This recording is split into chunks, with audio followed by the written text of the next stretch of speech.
Hey, this is Anney. And Samantha. And welcome to Stuff Mom Never Told You, production of iHeartRadio.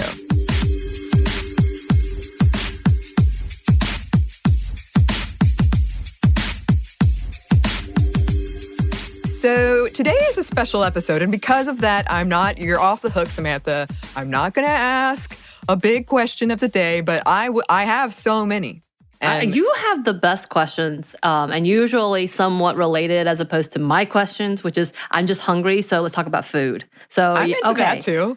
I love your questions, but All yes, right. keep it on going. Yes. We do have a very special episode because it's time for another SMNTY book club. And today we are talking about Nicole Chung's 2018 book, All You Can Ever Know, a memoir, which was a suggestion by Samantha. Yes. It tells the story of Chung's experience with transracial adoption as a Korean who was adopted into a white Catholic family and raised in a very white town. The title refers to something her adoptive mother told her about her adoption and her birth family, that it may be all you can ever know.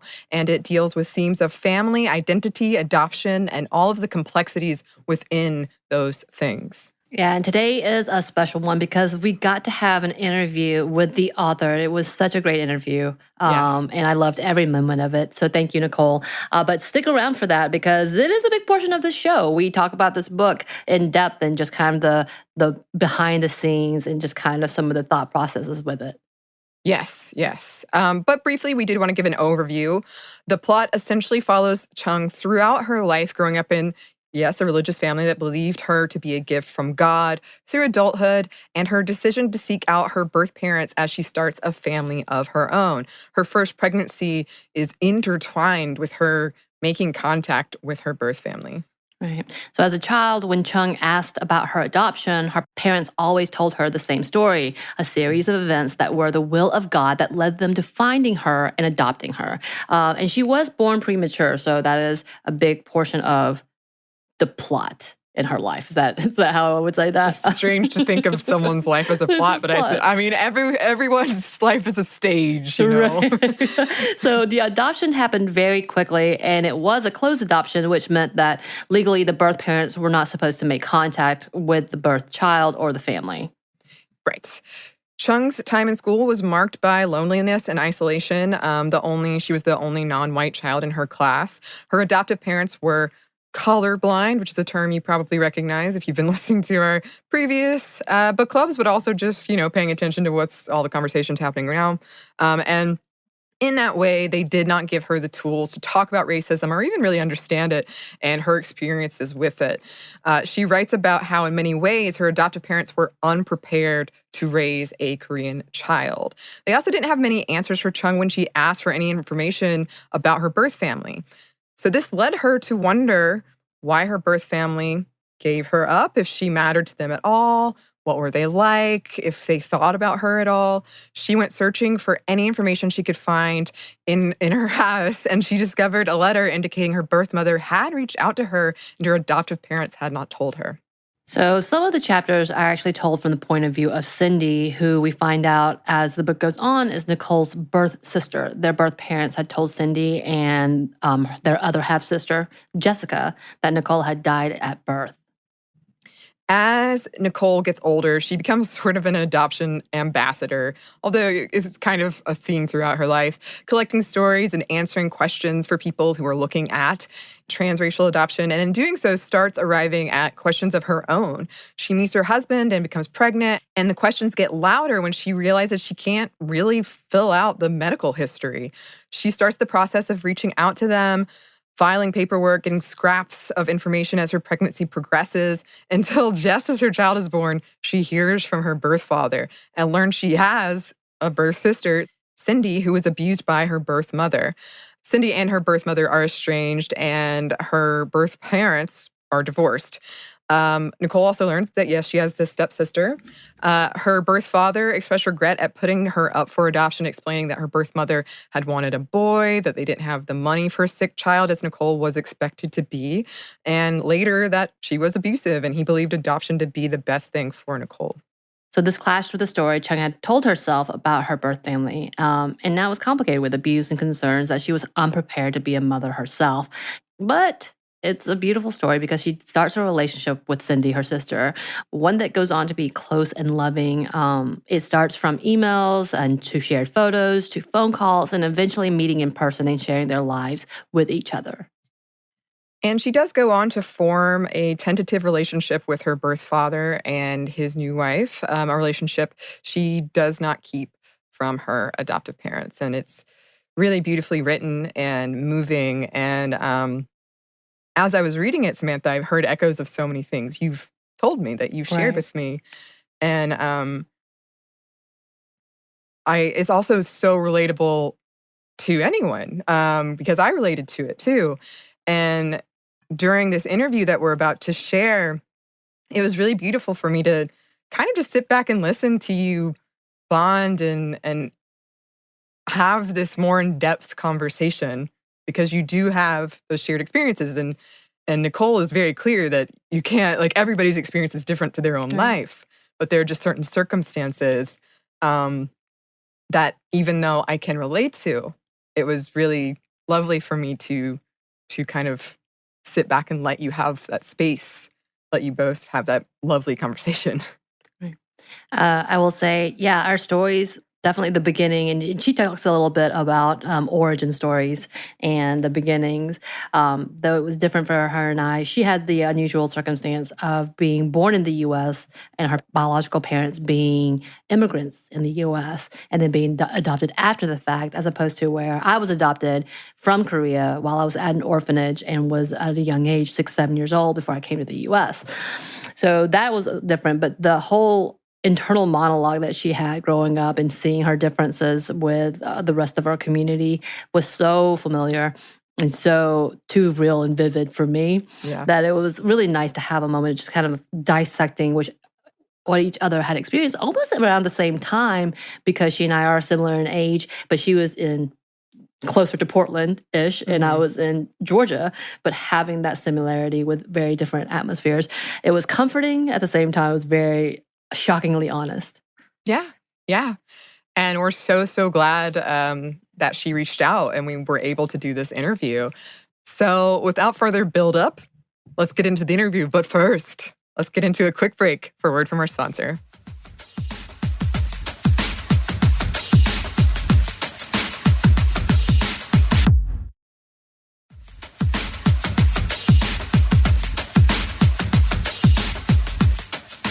And we're back. Thank you, sponsor. So, let's take it away. So we have someone very special here today for our little book club. I shouldn't say little, should I? For our gigantic book club Yeah. with our peoples, with our SMNTY peoples. We have Nicole Chung, author of All You Can Ever Know. Yay! I'm very excited about this. So welcome, Nicole. Yes, welcome. Thank you so much. I'm really glad to be here. I'm not going to lie, when we started talking about our next book, I was very excited to pick this one up because obviously this is very personal for me as an adoptee from Korea. So, all my Korean people, yeah. So, having you even respond when I put up our post about our book club made me so excited. And so, we want to thank you for taking the time to sit down. Because we're sitting down on the interwebs, right? This is what it's called? The virtual sit down. Yeah. And talking with us about your book. So, if you don't mind, can you introduce yourself and tell us a little bit about your book? Sure. So my name is Nicole Chung. I'm the author of the memoir All You Can Ever Know. It's my first book. I'm also the editor-in-chief of Catapult magazine. And I grew up in Oregon, a small town, very white in southern Oregon. I tell people it's like 5 hours from Portland and 6 hours from San Francisco. Just to give you a sense, it is truly in the middle of nowhere. And the book is about growing up adopted in a white family in a very white community. And what happened when I grew up and decided to search for my Korean birth family as an adult.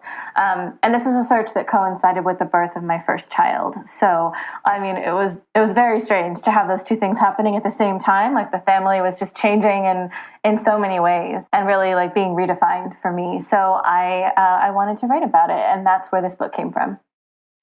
Even though your story and my story are fairly different, it was so comforting to see us having the similar conversations and similar thought process, especially when we were children. You talk a lot about in your book about realizing that you are different and having, we always know because obviously white, Korean, that's an obvious, but having people say it to our faces and instead of being in our comfort zone with our family where we're isolated and being told, you're a part of the family, you're a part of the family, which is nice to hear. But then coming outside of that, having mean little children say things that you don't want to talk about. You're like, what the hell did you just say to me? And yeah, not even just getting it from kids, but from adults. I mean, like, right. I don't want to like make assumptions about your experience, but like I write about in the book, I mean, we had exchanges in the grocery store with total strangers, and it would come up with like substitute teachers calling roll. So it was definitely like this thing that was just a constant source of questioning and conversation, and sometimes in ways that felt really intrusive, from people of all ages, like throughout my childhood. And as you point out, like it's so different, the difference between like knowing, of course, you look different from your family, and then like going out of that safe space, if your home is a safe space, like going out into the world and suddenly realizing like I'm also different from all these people and like having them call attention to it in different ways. Right. And I did want to ask you because obviously for me, it was very personal and very vulnerable to see it in writing in someone else's experience. Why do you think it is important that you shared your story and your experiences? Oh gosh, I mean, I just think we need more adoption stories by adoptees in general. I mean, certainly not just mine, and it's not alone. There are definitely others out there that I think it's in dialogue with. But like by and large, the sort of mainstream conversation, like discourse, I know we have probably like a love-hate relationship with that word, but the narrative, like the overall mainstream adoption narrative, I think is so dominated by like adoptive parents who tend to be white, when like most people in this country who are adopted, at least a lot of us are people of color. There's a lot of like industry voices, like adoption professionals. There's lawyers, you've got social workers, you've got everybody in the mix. And sometimes it feels like the voices that are missing are really the voices of the adoptees for whom it is like a deeply personal lived experience. And I wanted to tell this story, not because I think it's like representative at all of like all adoption stories, all transracial adoptees, not even all Korean adoptees. In fact, for various reasons, my situation is really atypical because I wasn't actually born in Korea. My birth parents were immigrants. But, I just really feel strongly that like we need more stories by adoptees out there. And I read so many books as a kid, like in some cases looking for myself, or families like mine, or just like multicultural, multiracial families in general. And I think it's getting better, but there certainly weren't like, there certainly wasn't the volume of those types of stories that I would have wanted growing up and coming of age and even moving into adulthood. So, I mean, I just hoped that it would be one more addition to different genres that I think need expanding. I mean, I was in college before I read my first memoir by an Asian American woman. And so I think there's just like a lot of space for like a lot of different types of stories, and it's just one more that I hope means something to people. But that's the thing, is like it's not one more, it's one added because there's not enough representation in general. So we have representation, but it's already so small for women of color and specifically Asian women. But then even talking about the dichotomy of being an adoptee is even smaller and almost fetishized in a weird savior way that you needed a breakdown. And I think I really appreciated how open and vulnerable you were and willing to talk about those situations. But I did want to come back because you are a writer. You're not just, this Korean girl chugging about. You're a writer. And you've been a writer, it sounds like, since you were a child. Like you're talking about how you had to make up your own worlds and create your own characters. So you felt represented. So you created it. For this book and for writing in general, what is your process in writing? Oh my gosh. I barely remember having a writing process, if I'm really honest. There are also like huge swaths of this book I don't remember writing. Like, I swear I did. But like, it's just kind of a big blur. Mm-hmm. I started it in like the months right before and then right after the 2016 election. Like it wasn't a great time. I mean, this is not a great time, but that was also not a great time. I remember putting it down for 3 months and like barely opening it. And feeling like every time I opened it, this doesn't matter, and like kind of closing it. So, I mean, it's always kind of a fraught process. I've got 2 kids. I've got a full-time job. And so a lot of this was just kind of crammed in the margins. I mean, I would write like every evening for months on end. I would spend at least half the weekend like writing lots of days my husband would take the kids out of the house, like on a Saturday. They'd be gone all day. I don't know what they did. They would come back at night. I'd be in the same position. He'd be like, did you eat? Did you drink? Like, have you moved? And I so appreciated that I got that space at all. But it was definitely not like this like beautiful, tranquil writing process with a lot of space and a lot of time. There were no like playlists or candles burning. It was very much just like, oh my God, I have 30 minutes. I better really use this 30 minutes. Right. But like, I mean, it is more involved in that. Like there was definitely like some, I outlined it before a little bit because I had to sell it. I mean, if I'm honest, I don't know if I would have outlined it otherwise. It wound up looking really different than my outline. But I think if you can outline a project, you can kind of write that project. Turns out your high school teacher was sort of right about that. So, I mean, that helped me getting, like at a certain point, getting reads from friends or family really helped. People always have, especially when you write a memoir, lots of questions about like how your family read, if they read, how they weighed in, all of that, which we could talk about if you find it interesting. But I mean, that was also part of my process. It was figuring out who to invite in and when, and then like how to incorporate those things in. But yeah, it was just a lot of like mining memories. It was a fair amount of interviewing also, family members, just to make sure I got my facts right. And like looking back, I was fortunate to have certain sources, like not just family lore or interviews, but like I've journaled my whole life, so I had like these really detailed entries from around the time I was searching. I kept a journal specifically about my search for my birth family. So I had like in some cases whole conversations like written down verbatim, which is great because I wrote this book quite a few years after it happened. So I was really fortunate to have that.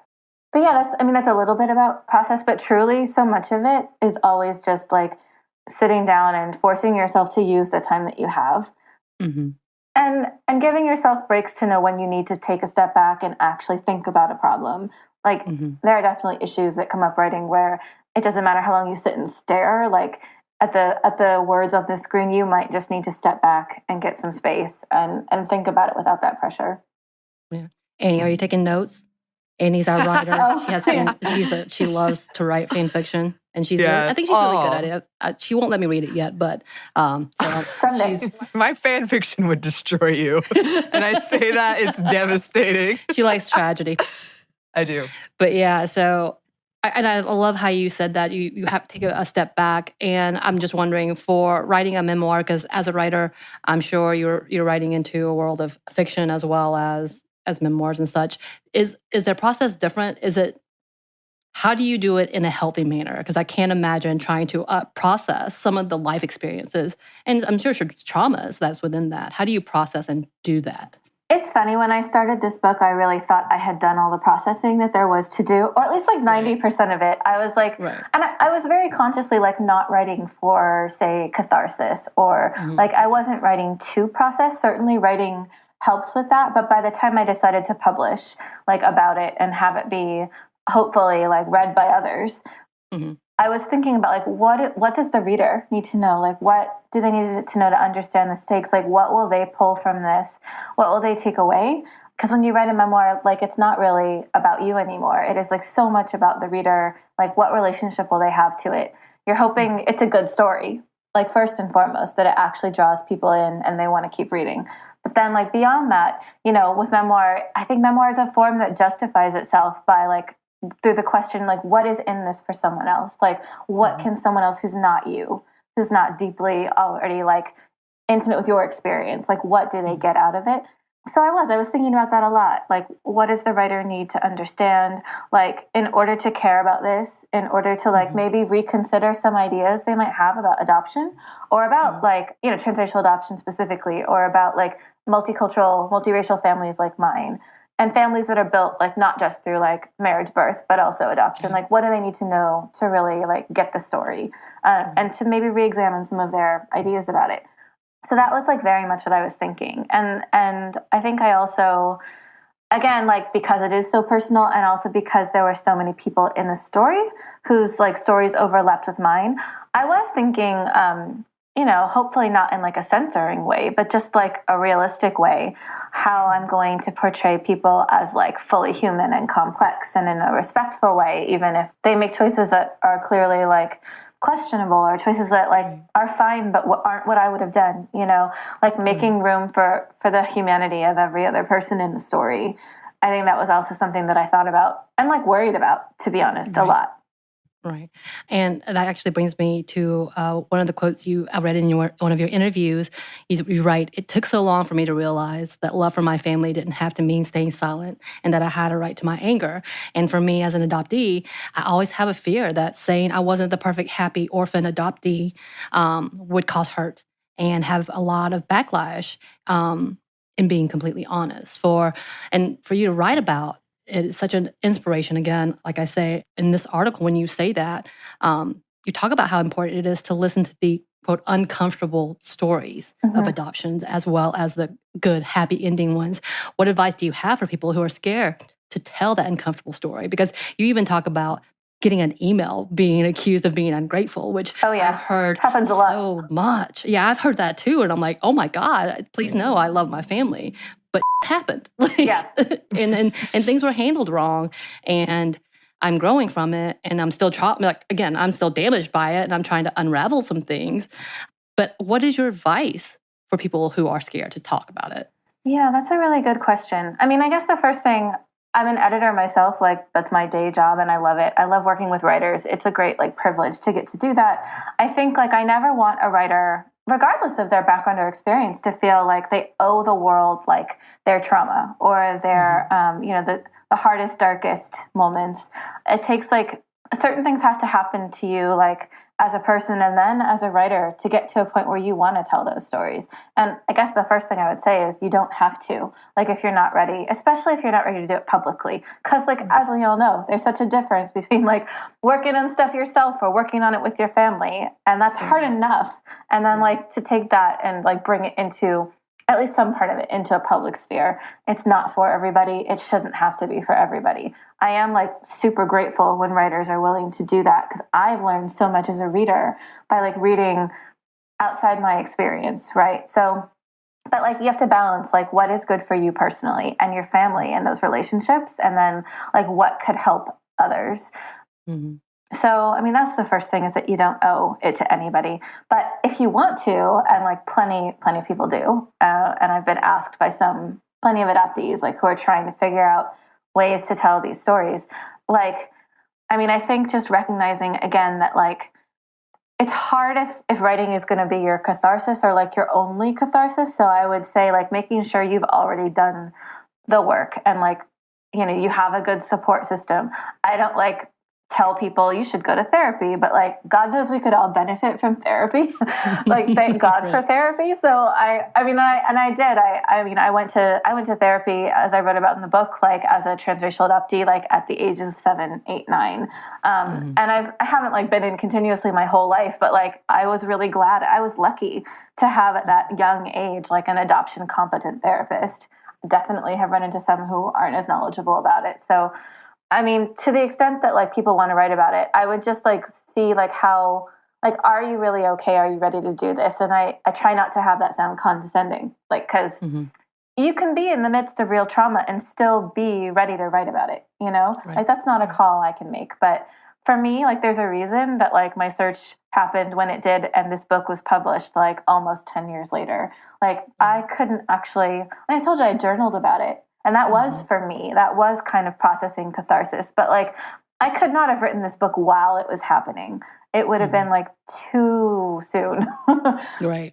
So I think just being really honest about where you are and knowing like if you're emotionally, psychologically ready for that are like other things. And then my other big thing was just making sure in terms of my family and those relationships, I did not want the first time they ever learned that I had a particular issue or problem or like, baggage. I didn't want them to learn about it in an interview, in my book, in an essay. Like, I wanted us to have had that discussion first. So, I mean, this was a privilege I had because I wasn't estranged from them, because my parents, like, did love me.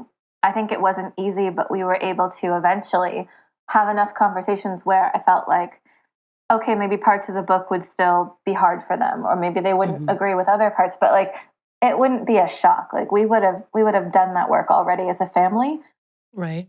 And I kind of felt that with my sister too, and like other people in the story, just like if people were in the book, if I'm in touch with them, have a relationship with them, like I wanted them to not be surprised by what was shared. That was just like a very important sort of ground rule for me.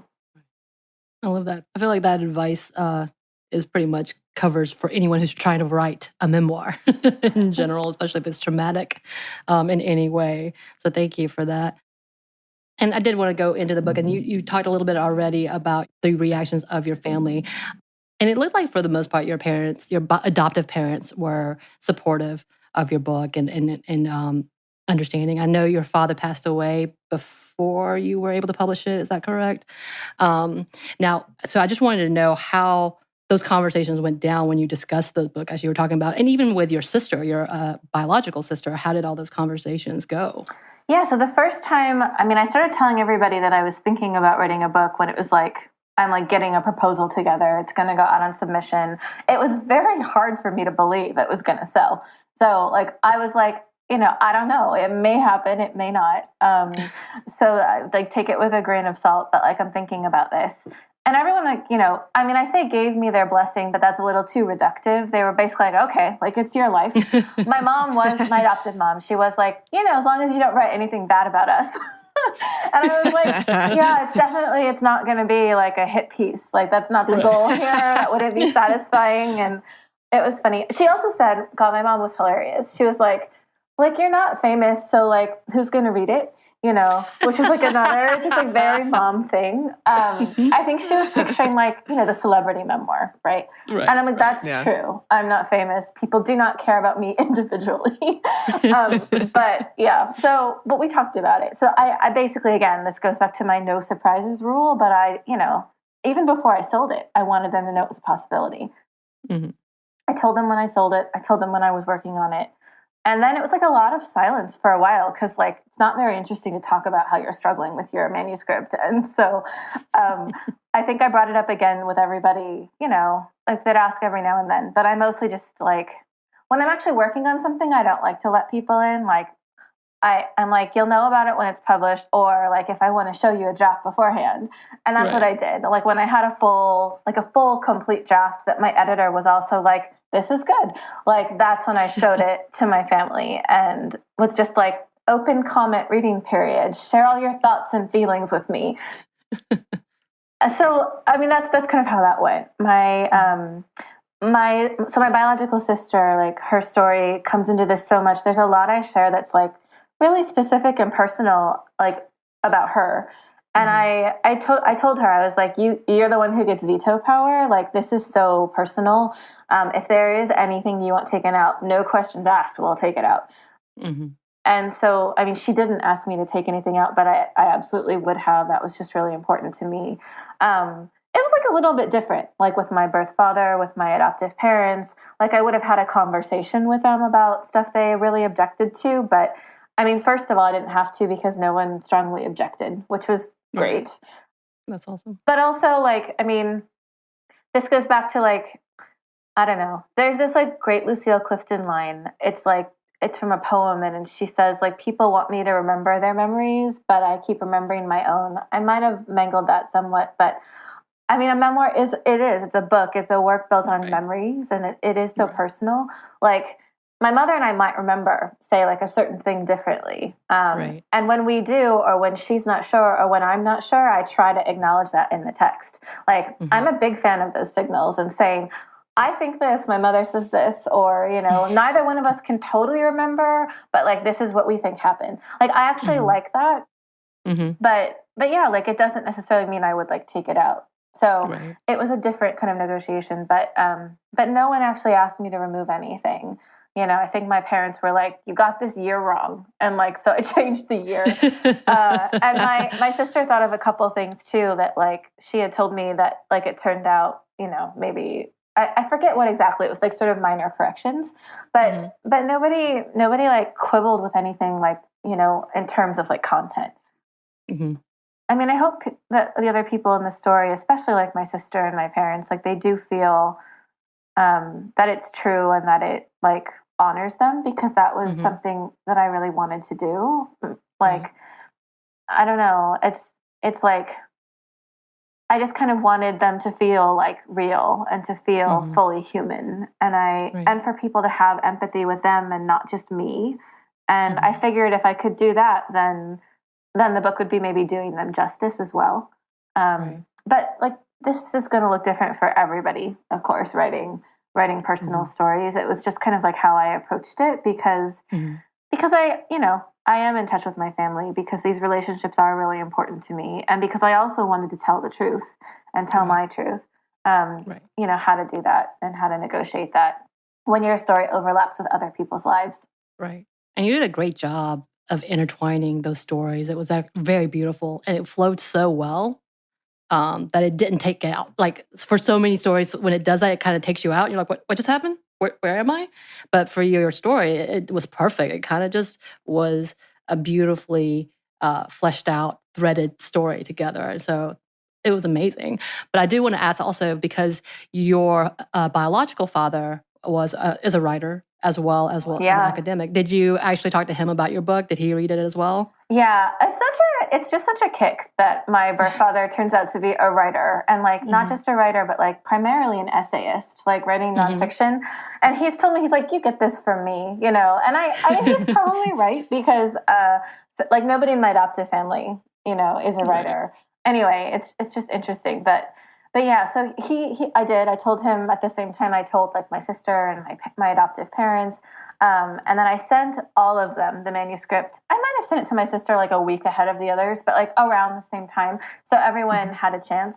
My birth father, he's Korean and he's fluent in English, but it's not his first language. And so like he read it. Okay, God, first of all, I think my adoptive parents took forever to read it. And I was getting increasingly anxious the longer they held on to it. I was like, it'd been like 4 or 6 weeks. I hadn't really heard. I was like, what do you think? Like, I know it's like probably a lot to read, but it's not like War and Peace. It's like, it's just not that long. Like, can we talk about it, please? Right. But so he actually took much longer than they did even. And so like I did hear from him. He, again, didn't ask me to change anything. He said he was proud. I know it was like a difficult thing for him to read it at points. But I think, out of everyone, he's probably, I don't know, I think both he and my biological sister, I think they understood really, like, almost more than anybody why I wanted to write it down, just like why that felt very important. Again, this is something that he does himself. And so I don't know, like, I just think that part of it made sense to him. Like, whereas like in my adoptive family, I think there was and still is in some corners this like whole question of like, why in the world would you? And like, I don't think that's a question to the Korean side. I think like, because both my father and my sister love to write, and like that's how they remember and how they honor certain memories. I think they kind of instinctively understood that. Right. I love that. So I also wanted to ask, because I know as a person who is very open about adoption, for myself as well, I get a lot of questions. I get a lot of people coming to me. I'm also a social worker, so I have that kind of... You're actually an expert. Yeah. Well, not in adoption, but in child stuff. But that sounded really professional, didn't it? Child stuff. See, that's how professional I am. This is why I'm no longer in social... I'm just playing. But you have now kind of touted as the expert. Do you feel like this is something that is a fairly heavy responsibility, since this is not just something that you researched or something that you studied. This is actually your life that you're basing your conversations on, your expertise on, I guess, that you continually have to keep sharing. Do you feel like it's kind of just a weight? That's a really good question, and no one's ever actually asked me that before. Like, I forget when it was, but like at some point, I think like a year or two ago, like right around the time the book was actually coming out, like there was a fellow adoptee, and I think she said something to me like, how does it feel to be like basically the spokesperson? And I was like, I felt really uncomfortable. And then I was like, oh God, is that what adoptees think I'm trying to do? Like, I'm really not. I don't think I have the authority or the right, as I've tried to state like over and over in a way that I hope doesn't sound like dodging responsibility, but like I can't and don't want to like speak for like, really any adoptees but myself. And then you balance that against like the fact that like we are underrepresented. Like to some degree, anyone who reads my book will think that like my experience is, I mean, at least somewhat representative of a lot of us. So like what's my responsibility there? I knew when I wrote it, I'd be kind of feeling some of this pressure, like the rep sweats. At the same time, like I had written other things about adoption before, and I'd gotten feedback and I'd gotten questions, and I felt like, again, like just much more prepared for that than I would have, say, 10 years earlier. And like in terms of some of the emails I get from people, like the one that you referenced earlier, you know, people saying I'm ungrateful or saying that like they feel sorry for my adoptive parents, you know, and it gets, I mean, I've gotten worse. That would have like destroyed me 10 years ago. I don't enjoy them now, but I am able to kind of like, I wouldn't say shrug them off, but the vast majority of much more positive feedback is like, first of all, you know, like it sort of outweighs all that. Hearing from adoptees means like everything to me. And I probably hear from like a couple adoptees a week still. So like that's really meaningful. I don't regret putting the story out there. And I guess I don't feel too much pressure because to me, I've always felt like I'm just telling my story. It's only representative of me and my family. Like every adoptee is an expert on their own like experience. You know, they're the expert, they're the authority. And that's why we need so many more stories, right? But that's also why the pressure's kind of off of me because like maybe that's a cop out, but like I've never felt, maybe some people view me differently, but I've never assumed like or accepted like that responsibility. I really, this is like the beauty and the like power of memoir is that it is so personal. Like you're gesturing at something more universal, hopefully. But at the end of the day, I can really only tell my own experience. And so, no, I don't feel it's a burden. I feel really privileged. I feel really, you know, lucky to have gotten to tell the story at all.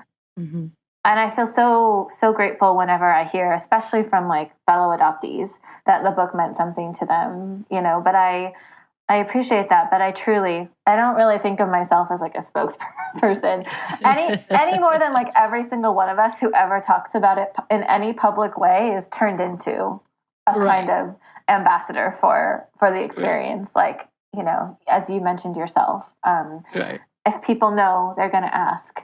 And like I wrote about in the book, I was only like 22 and these prospective adoptive parents are asking me like, should we adopt? Like, is it going to be okay? You know, I hadn't written a book yet. I hadn't written anything about adoption, but like I was still in that position. So, I mean, we all kind of share that just by having this experience. Yeah, I will say, well, not my first, but one of the experiences that I remember clearly was in college when I was asked to talk to a family who were considering it. Oh, wow. Yeah. And so I was like, okay, what? And of course, that's before I realized all the things that I needed to figure out my own self. And then living in a world where I was a social worker and I saw the impact of foster care as well as some of the faulty systems that happen within foster care and adoption. But yeah, it's kind of an interesting thing where you become like, oh, well, this is your life, so that means you know everything, correct? Yeah, I mean, they start it with us from such a young age, though. They do. As soon as people start to notice you look different from your parents. Like, if anything, I got fewer questions in college because my parents were not around.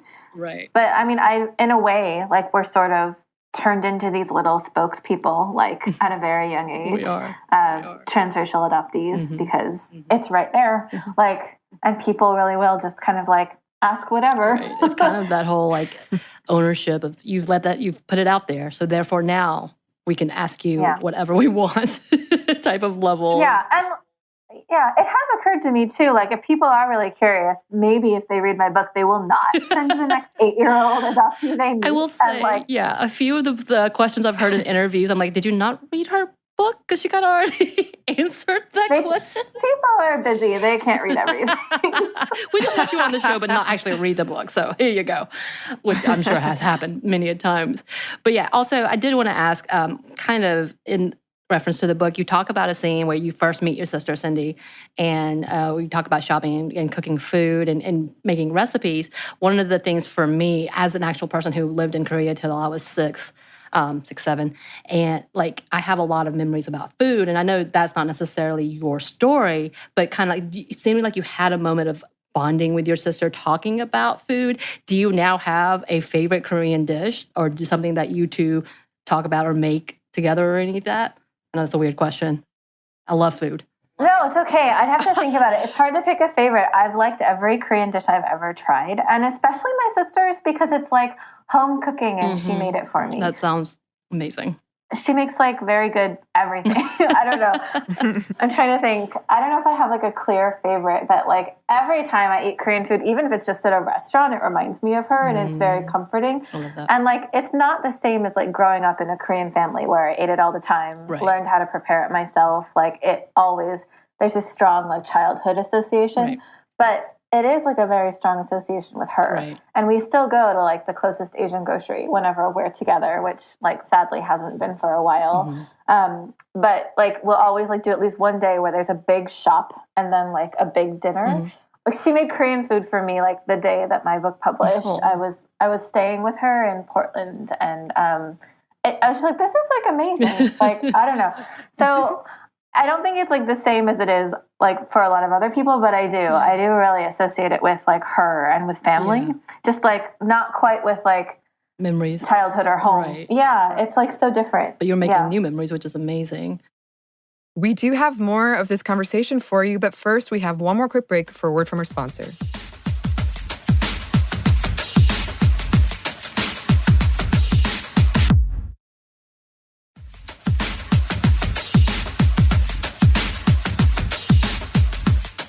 And we're back. Thank you, sponsor.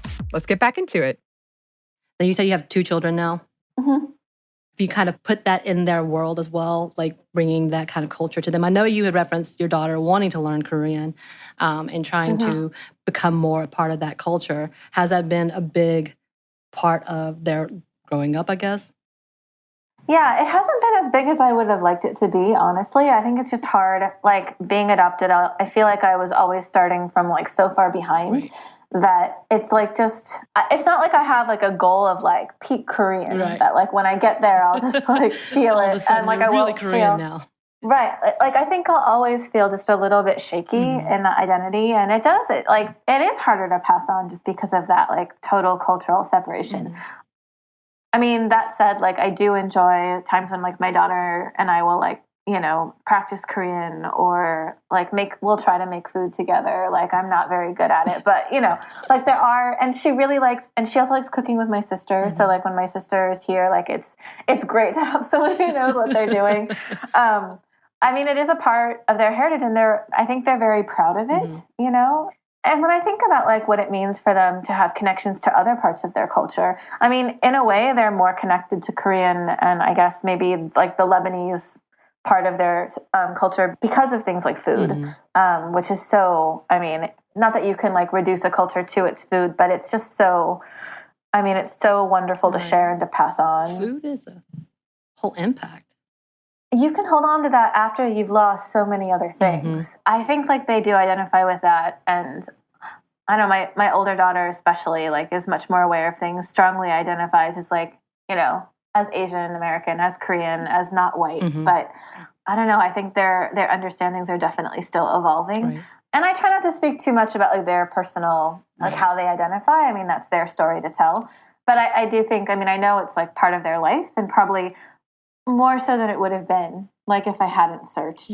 And so in that sense, it's not like mission accomplished. It's just like, you know, that's like one more thing I think about. And they have these people in their lives too, like my sister, like their cousin, you know, who they wouldn't have had otherwise. And that's, you know, those relationships are important for so many reasons. Yeah, I love that. But yeah, you did say something about identity. And actually, I just posted recently on my own Twitter. I'm so cool. I'm not. About the fact that when I was, as I'm reading your book, I'm having to unravel a lot, not just with the book, but just my whole life in trying to figure out my identity.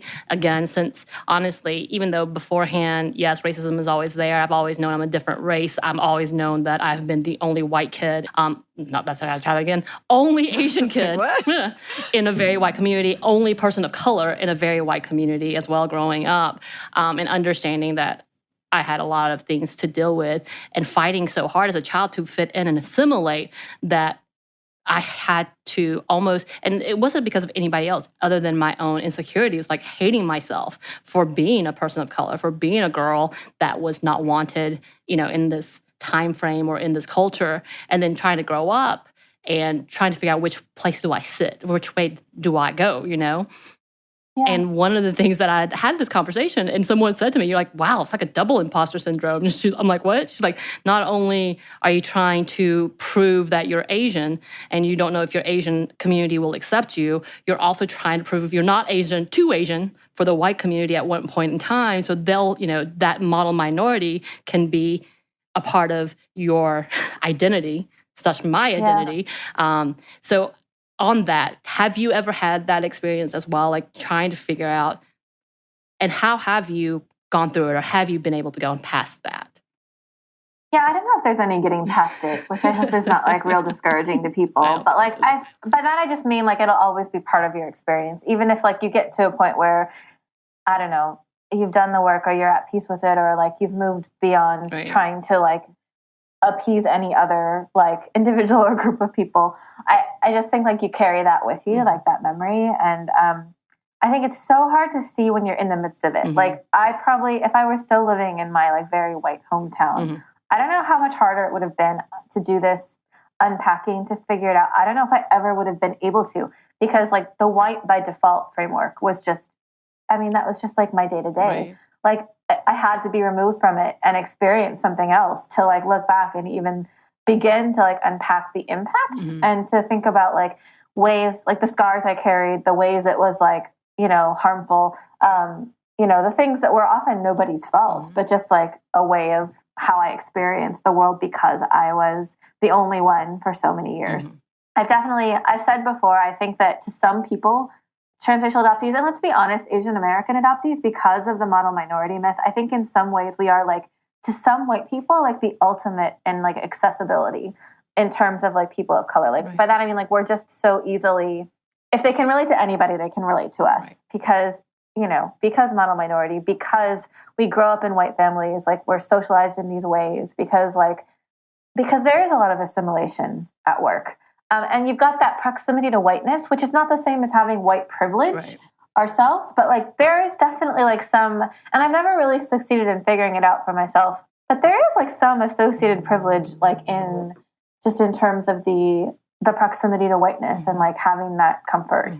I mean, the flip side is it can also like make you really unsure of yourself as like a Korean or Asian American, right? And there were definitely like years, really not so much now, but like, I can think of years where like an all-white room would have felt like way more comfortable to me, say, than like an Asian American room. And, God, not that those are the only two races, but you know what I'm saying? Like for the purposes of my upbringing and identity, like those were the two things I was caught between. And there were many years where like I would have not like wanted to be white even, but like that room would have felt more comfortable. Like I would have felt like I knew how to handle myself. So, and this is a very long-winded way of saying like, I think it's just ongoing. Like, the work of like processing and dealing with that and thinking about what it means.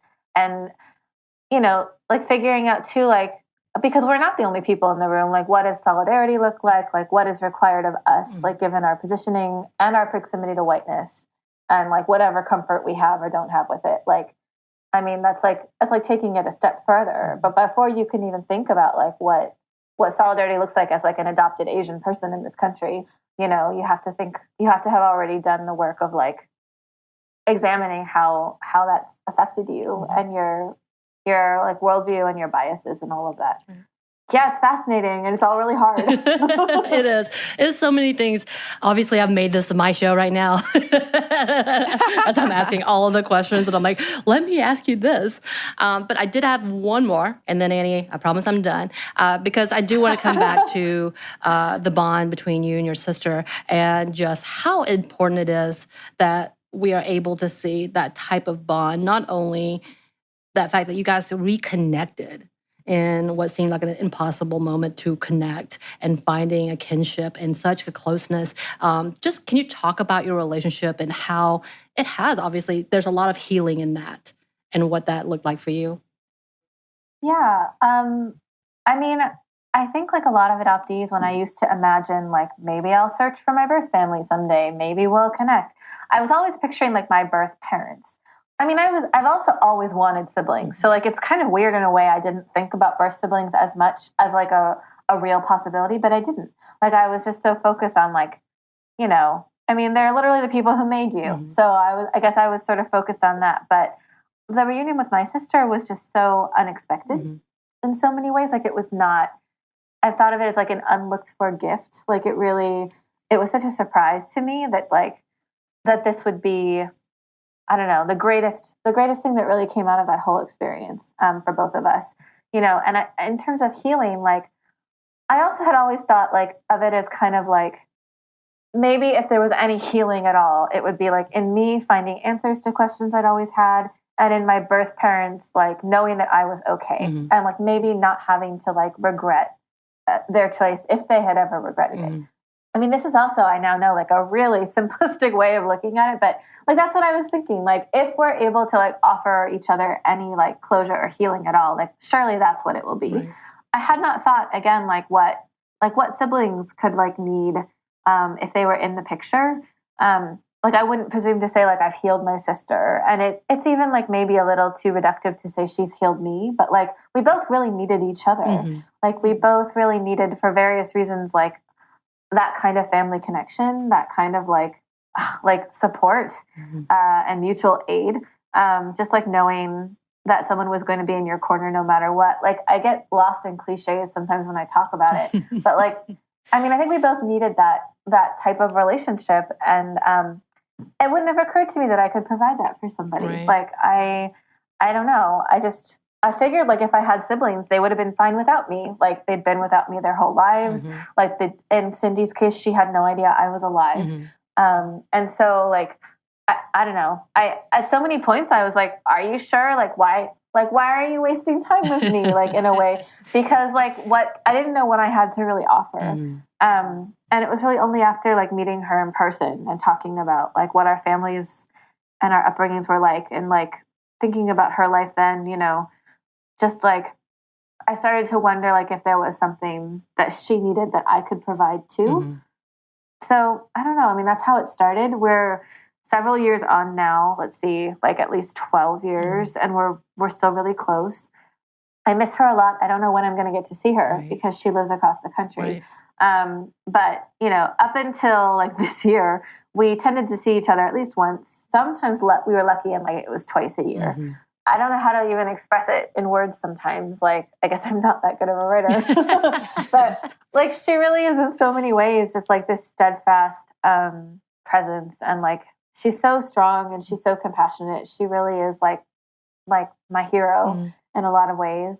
So I just feel really fortunate that like this thing that I never would have expected to come out of my search is what came out of it. And not just for me, but again, like for my kids, you know, she's just their Aunt Cindy. Like, they have always known her. They don't remember not knowing her. And like, actually, like, I don't know, both for both my niece and my kids, like, I think they like to like ask questions and hear about the story again, because like, I mean, for them, it's just the way it is. It's always been this way. They've always had each other and like us in their lives. But like, I think it's interesting to them how like it wasn't necessarily going to be that way. Like, if we hadn't both taken steps to kind of put our family back together in this way, like, you know, they wouldn't know each other. So I don't know. Like, I'm definitely rambling now. No, I love it. It makes my heart feel so big. I just feel really, again, just really, really, I'm just really thankful that like that's what happened, because it was not something I ever would have, ever would have expected. And I love that you have a support system, and through all of this became such a beautiful story of bonding. It was beautiful. Like I said, it was written so well that I was just like, oh, that's fantastic. It almost was like, it's such a good fiction. Oh. Thank you. I mean, and thank you for reading it. I also am conscious of how, like, you know, I sometimes feel like adoption stories hit really close to the bone for me. It's interesting. I kind of struggle more with it sometimes in fiction, like where it's like a plot device. I sometimes do better if it's nonfiction. But anyway, like I appreciate you spending time with it, because I just feel like there's an extra emotional investment. Maybe there's an extra like reward too with if you identify with any part of it. I did. I felt seen, and I loved that. Even though the story was different, there were still like parts of this that was like, yes. And you, for the lack of better words, like not necessarily a happy ending, but things that made sense and coming together for you does feel somewhat fulfilling for me as a person who doesn't have that open portion or that insight to that half of my life. So it was really nice to see, as well as being able to, again, feel represented. Like I told Anney a while ago, one of the only books that I'd ever been able to read that had anything to do with anything about me outside of like having at least a Chinese person in the Babysitters Club was Just as Long as We're Together by Judy Blume. I remember that book. An adopted Asian girl. And it made me feel like, oh, wow.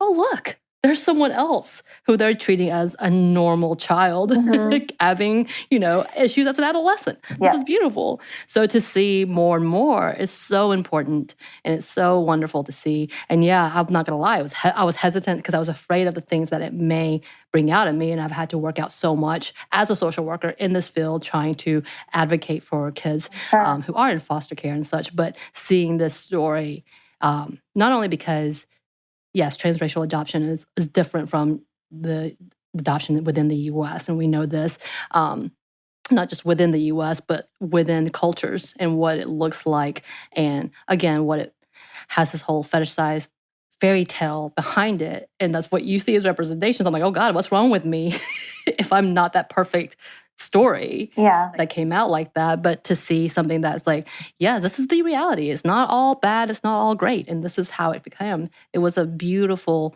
life to see that wasn't mine, that made sense. So thank you for writing, and thank you for coming on. I'm not going to lie. Again, I've been so excited and kind of nervous.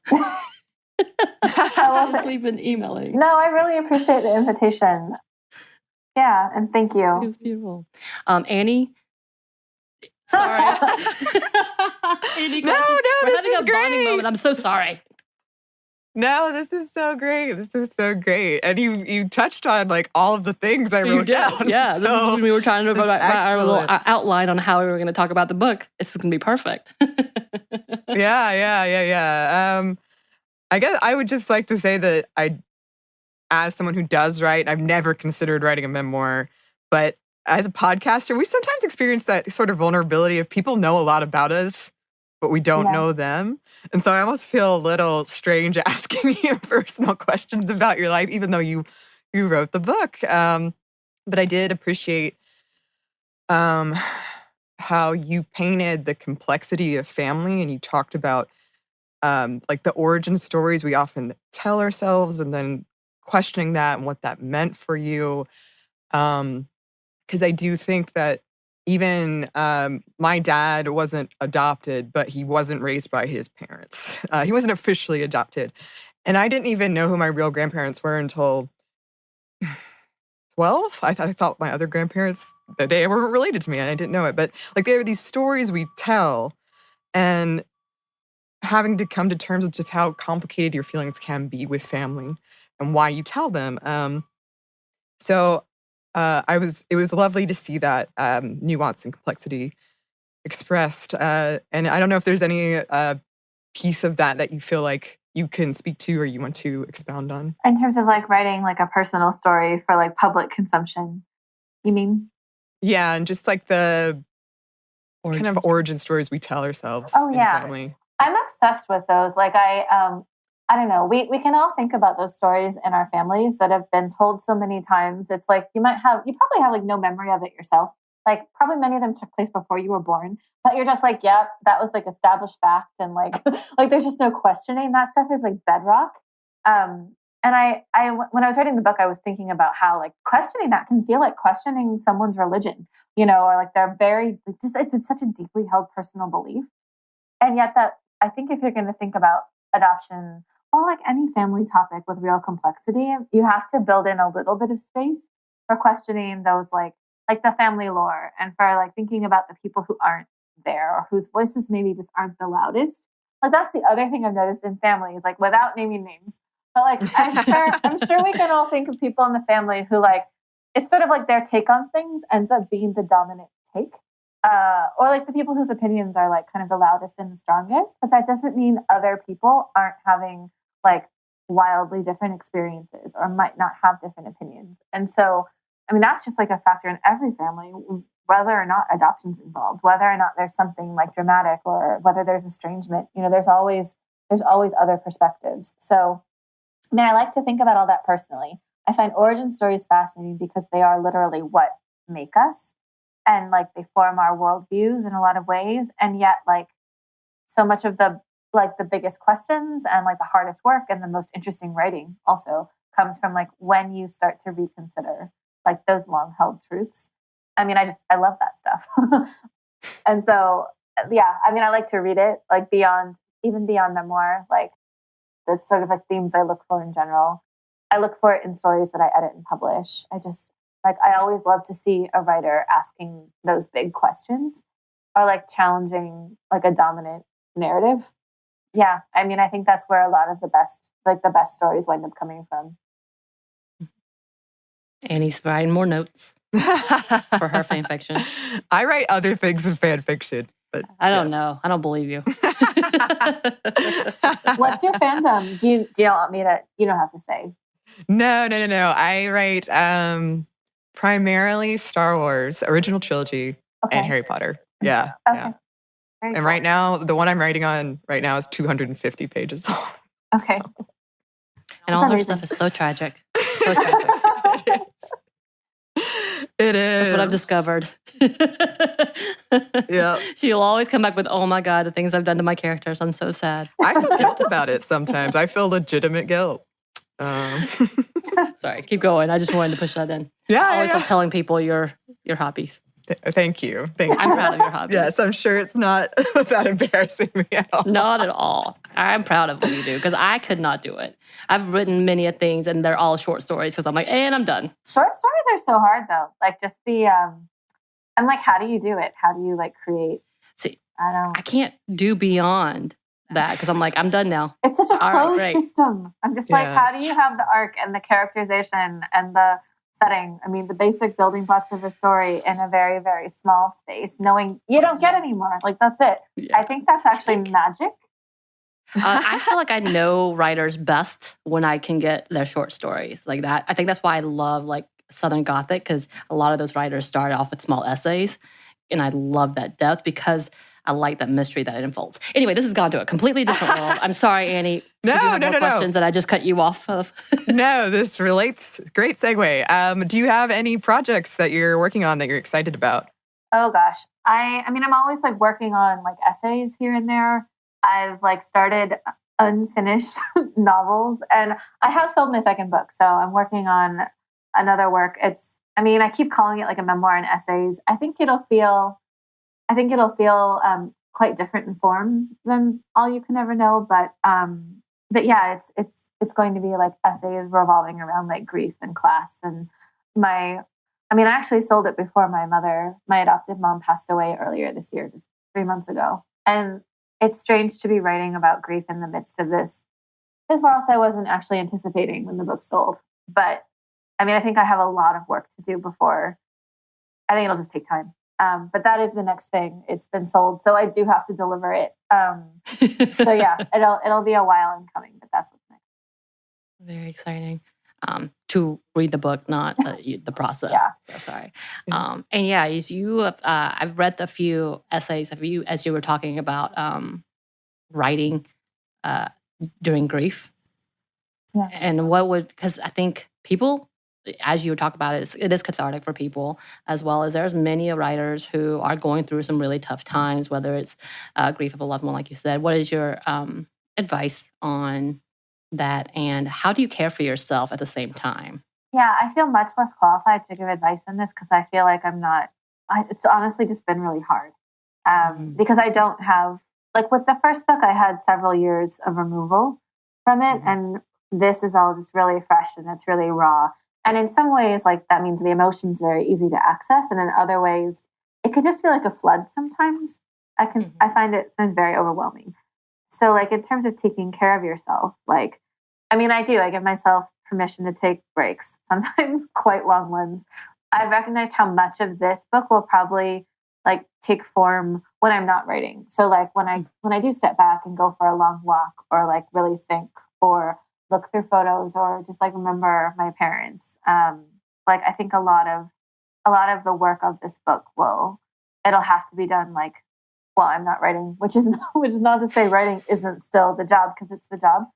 But I'm learning as I get older how much of writing is everything else that you do too. I mean, and specifically the time that you take to just think and just be, and ask yourself questions and like, try to answer them. So much of that work is interior, or you can actually do it with friends and family, but it's still like it takes place away from the computer screen. And then hopefully you go back and you've got like a clearer vision and you've got more focus and you're feeling replenished and you can tackle like the next thing. But it's a really different experience from writing the first book, and which was fast. I mean, I wrote it in like 10, 11 months. I think this will take longer and I think it will be harder. I joked about this on Twitter recently. I was like, I find it really hard to revisit things I've written before. And like, eventually I developed kind of a deep loathing for everything I wrote, like, let's say more than 3 years ago. So I'm not saying the book sucks. Please buy the book and read it. But what I mean is like, as a writer, I do feel like, I always feel like my best work's ahead. Like I have to actually believe that in order to keep writing because it is hard. So, I mean, I keep telling myself like, this is difficult, but like, if you can do it, like, I think it will mean something. And I think, I hope it just builds on like what I've done. And again, you always just hope it means something to someone. Where can people find you? I'm at Nicole S.J. Chung on both Twitter and Instagram. Yes, and that's how we found you, online. And yes, you should also, if you haven't already read her book, All You Can Ever Know, is not just for adoptees, obviously. It is a beautiful story about relationships, love, finding yourself, childhood, children, all the things, all the good things in there. Well, I'm really thankful to you both for like reading the book and taking the time. It was my pleasure to be here. Thank you so much. Yes, and now you are also one of the people that I will call a close friend because this is what I do. I use the show to make friends with people. That story checks out. I think that's fine. I'm going to tell everyone. This is my close friend, Nicole. Yep. You can read her book. We've really bonded. We've talked for like a while. I think it's a solid bond. And that brings us to the end of this very special edition of Book Club. So thank you so much, Nicole, for joining us. I cannot say how much this meant to me on a personal level. And we do want to eventually come back and revisit the conversation of females and women, baby girls being adopted more so than boys and sons, and this whole conversation of why are sons preferred over daughters. And I know this has been a conversation before in our podcast. Previously, I know the controversy of transracial adoption has already been talked about, but kind of digging deeper of this value of, male over female, and then the complexity of adoption, how it gets intertwined. So we do want to talk about that too, for those who are like, wait, this is not specific to feminism. Get it. But it was such a personal thing for me, and having her as a writer who is a strong mother, sister, daughter, in playing this whole scenario, her life out for the public has been a privilege to discuss with her. So again, thank you, Nicole, for being a part of this. For those who stuck around to listen to the whole thing, I hope you did, because it was really fun for us to do, for me specifically. Thank you for listening and kind of digging into what it is to see in this type of life and childhood. Yes, absolutely. And cannot recommend it enough. It did occur to me that, like, I don't know if this made the final cut, but you kept bringing up my fan fiction. And Nicole asked, what fandoms do you write? I was like, Harry Potter and Star Wars, which are both like use adoption as kind of a plot point. And you helped me understand that better for my fan fiction, Samantha, when it came to Leia and Luke. But yeah. So just in thinking about that, how often we do see that intermedia. But yes. So thanks again to Nicole. If you have any recommendations for our next book club, we're all ears. Thanks to everyone who's already sent them. We are keeping a list. We do keep track, but keep them coming. You can email us at stuffmediamomstuff@iheartmedia.com, or you can find us on Twitter at momstuffpodcast or on Instagram at stuffmomnevertoldyou. Thanks as always to our super producer, Andrew Howard. Thank you. And thanks to you for listening. Stuff Mom Never Told You is a production of iHeartRadio. For more podcasts from iHeartRadio, visit the iHeartRadio app, Apple Podcasts, or wherever you listen to your favorite shows.